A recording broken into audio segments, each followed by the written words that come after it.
Sa mga nakatakdang bumiyahe pa uwi ng probinsya ngayong Lunes, naku mga kapuso, pahirapan ng pagbili ng tiket. Mula pa rin sa Araneta Center Bus Terminal, may live report ang ating kasamang si Lava Love.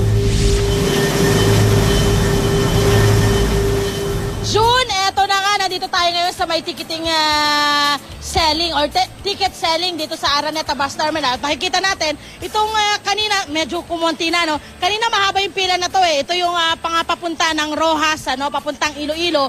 Medyo nagkakaroon ngayon ng mahabang pila.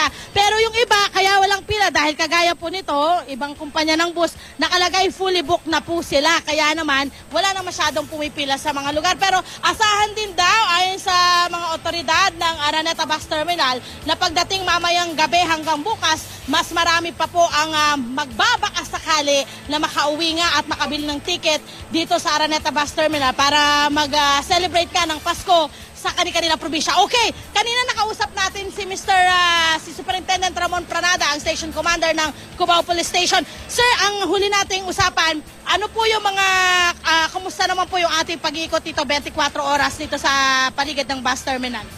Sa ngayon po, wala naman po tayong naitala ng mga petty crimes po, pickpocket o salisi. At pinapaigting po namin yung aming kampanya po doon. Okay, meron tayong mga K9 na umiikot. Ilan po yung K9 dogs na umiikot dito para nga po masiguro na yung mga bagahe dito ay walang anumang, kumbaga sure tayo na sigurado. Meron po tayong dalawang K9 teams po. 24 hours po yan na magsisilbi po rito sa bus terminal. Okay. Ano po ang bawal dalhin? May nakita na po tayo? May mga nag-surrender na po ba ng mga bawal ilagay sa kanilang mga bagahe? Bali kung magdadala po sila ng mga patalim, mas maganda po na ilagay nila sa mga bagahe nila. Bawal po sa loob ng bus po. Tapos yung mga flammable materials po, bawal po yun kahit po sa bus. Okay. So, kayo din po ba, sir, nag-check kayo kung yung ating mga bus ay over po sa ating mga pasahero o yung ating mga driver mismo ay nasa kanilang tamang wisyo para makapag-drive? So bali po na inspection na po sila ng LTO at LTFRB.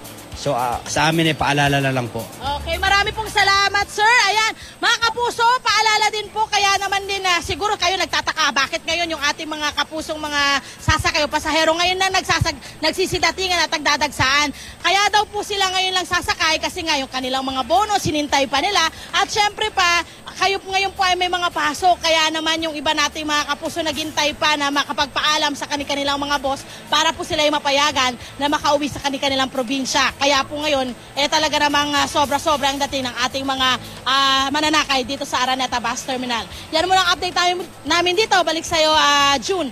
Maraming salamat, Love Anyuver.